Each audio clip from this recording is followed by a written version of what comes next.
Hörmətli dostlar, sizi yenidən salamlayıram. Bugünkü mövzumuz iqlim dəyişikliyi ilə bağlı ortaya atılan ideallar haqqında olacaq. Bir məsələni qeyd etmək istəyirəm. Hər nə hikmətdirsə, Azərbaycanda ciddi məsələlər ya da dünyanın gündəmində olunan ciddi məsələlər ya heç gündəmə gətirilmir, ya da elə formada gündəmə gətirilir ki, ümumiyyətlə heç kəsin diqqətini çəkmir. İndi bunun əsl səbəbi nədir? Niyə insanlar ya da ziyalılar ən azından bu məsələyə laqeyd yanaşırlar? Bu tamam başqa bir məsələdir. İndi biz üzərində duraq görək, bu iqlim dəyişikliyi ilə bağlı ortaya atılan iddialar nə qədər doğrudur və bu iddiaların arxasında duran qüvvələr əslində nəyi hədəfləyirlər? Əvvəla onu deyim ki, bu iqlim dəyişikliyi ilə bağlı əgər müəyyən qanunlar qüvvəyə minməyə başlasa, çox ciddi həyatımıza çox ciddi müdaxilələr olacaq.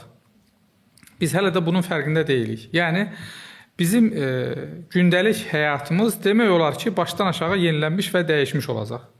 Artıq İngiltərədə və bir çox qərb ölkələrində insanlara karbon pasportu verilməyi ilə bağlı məsələlər hökumət səviyyəsində müzakirə olunmağa başlayıb. Bu karbon pasportu nədən ibarətdir? Bunun mahiyyətini qısa şəkildə sizə deyim. İnsanlara deməli karbon pasportları təqdim olunur və olunmasını düşünürlər ki, eləsinlər və insanların səyahət etmə özgürlüyü bu mənada artıq məhdudlaşdırılmış olur. Yəni siz nə qədər karbon qazı ixrac edirsinizsə, artıq siz limiti doldurmuş olursunuz və hətta evdən belə kənara çıxmaq üçün belə xüsusi icazələr almış olacaqsınız. Düşünə bilirsiniz, bu insan həyatı üçün hansı fəlakətlərə səbəb olacaq? Və bunu iddia edənlər bunu belə əsaslandırırlar ki, bəli, biz iqlim dəyişikliyi ilə meydana gələ biləcək olan sellər, fəlakətlər, qıtlıqlar və s.'nin qarşısını almağa çalışırıq deyə belə bir iddia ortaya atırlar. Əslində isə əlbəttə ki, bu belə deyil, bu trajikomik bir məsələdir. Bu insanlar özlüyündə böyük bir qorxu imperiyası qurmağa çalışırlar. Biz buna bir neçə il əvvəl bunun şahidi olduq.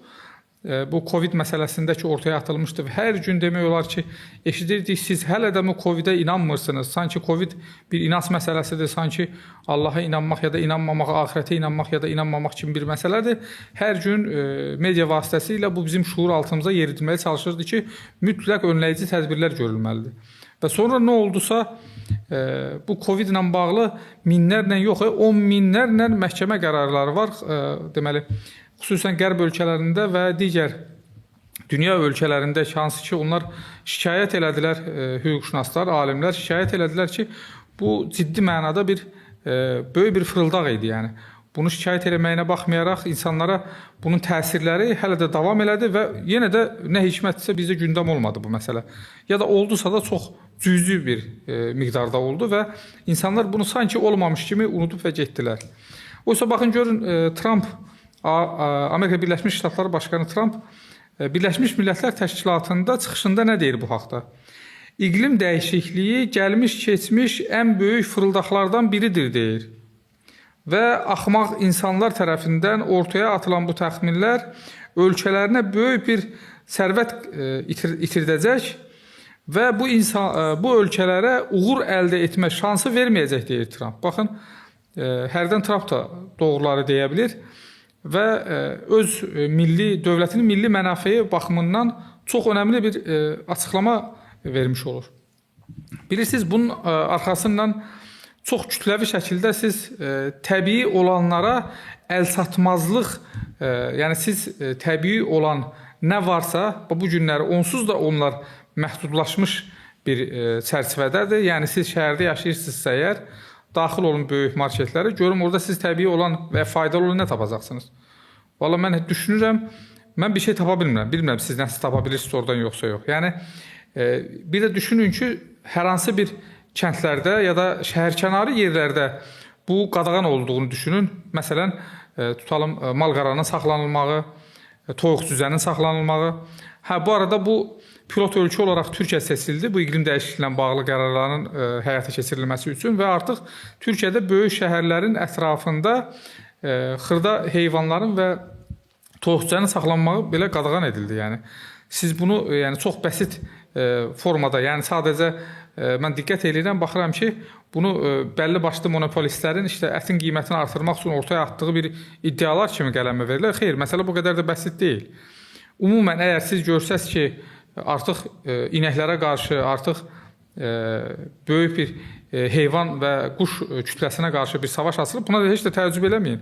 Çünki bunun altyapısı artıq hazırlanır və bir növ şeytana vəkillik edən şəxslər çıxıb çox sərbəst şəkildə, rahat şəkildə deyə bilirlər ki, insanların sayı 8 milyard yarım çoxdur, insanlar aclıqdan öləcəklər və onların sayını tez 500 milyona qədər azaldmaq lazımdır. Yəni insanları öldürmək lazımdır, insanları qırmaq lazımdır.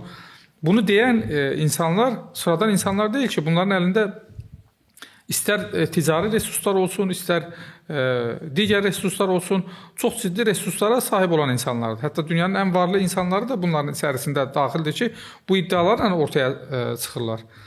Düşünürəm ki, bu barədə ciddi bir müzakirələr aparmağa və ziyalılarımızın bu barədə fikir bildirməyi labüddür, vacibdir və gələcəyimiz baxımından çox böyük bir əhəmiyyət kəsb edir.